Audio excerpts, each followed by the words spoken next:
Oh, The puzzle guy. you know what? I'd love to have him on as well. he'd The love to puzzle come guy. on.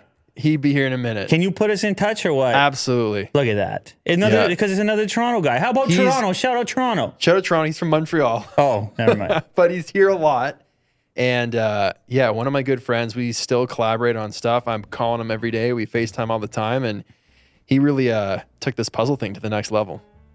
I never knew puzzles could be like this. Me neither. Another shout out to Chris Ramsay is my kids love his videos. Oh, that's awesome. They would get a kick out of it as well. Yeah. Maybe you could bring one over here. Solve it. And I could fail to solve it. Because it looks like it, it's quite a thing. Yeah. So how did you get hooked up with him, or how did you? So Chris and I are both magicians, and we worked for a company that created magic and sold magic to other magicians. It's crazy.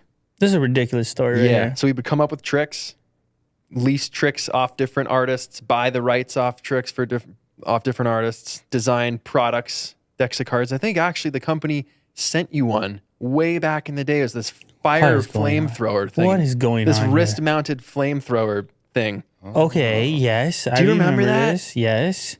Anyway, our company came up with that, and we would just make magic and sell it to the masses. And this is the one. That's the one. Yeah, there it is. 4 years ago. Wrist-mounted flamethrower. Look at young Lou right there. That's me, buddy. Few less gray hairs in the beard over there, and just playing with what was it called? Pyro. Yeah. Pyro Mini. That was the small one. Pyro Mini. Yeah. Conceal that under your wrist. Bam. TSA. Won't even see it coming. Wait a second here. Wait just a second. Blowing your mind. You worked for this company at that moment? Yeah. And you were like, hey, we should send this to YouTubers? Our marketing guy was like, there's this dude online that unboxes stuff. And I was like, cool. And I think he's actually in Toronto. I was like, oh, that's cool. We should send him one of these. Do you know him? And I was like, I don't know everyone that lives in Toronto. No. But it is interesting, the way you said that. How you said, he's actually in Toronto. That happens to me all the time. Yeah. Oh, that guy's actually in Toronto? What? I just did it to poor Chris Ramsay, even though he's in Montreal. He's probably very upset with what I said.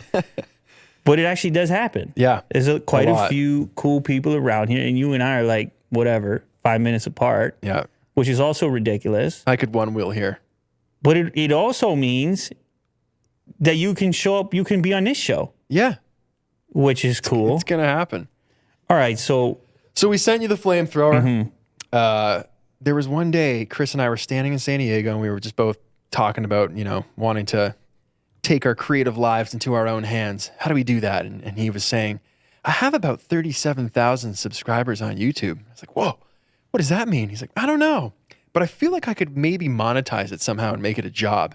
And I remember at the point thinking, I don't know, man, that sounds kind of risky. Like, you remember what year that would have been? It would have been 2015. 2015, maybe into 2016. It wasn't until 2017, or the end of 2016, we both quit the same weekend, and we both started uploading. And within, I would say, several months, we were both over 300,000 subscribers. Now, were the both of you communicating as you were undertaking this new endeavor? So it was like a lot of back and forth. What are you doing and seeing? And check this out. This site will do captions for you. I'm like, oh, what does that mean? Why do we need captions? And oh, thumbnails work better this way or this way. And it was kind of like really cool to actually have a friend who was going through it at the same time. And still to this day, we're pretty close. So it's been nice to have that person.